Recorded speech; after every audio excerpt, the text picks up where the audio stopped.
Start off by laying all the components out and ready. Grab the feet and screw the 2 bottom L-poles to them.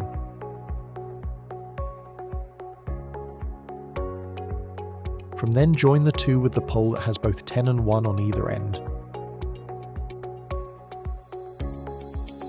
Then join the matching numbers all up the pole until you get to the top, making sure the joiners pop together.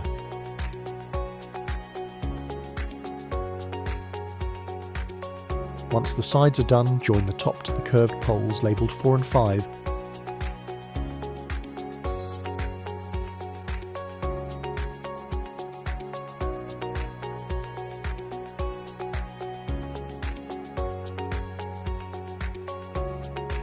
Once these are joined, simply connect it to the top.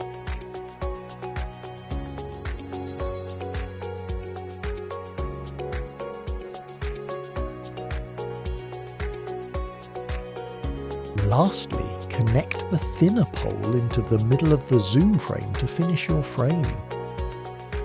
This is your frame built. Once this is done, simply slide your banner on.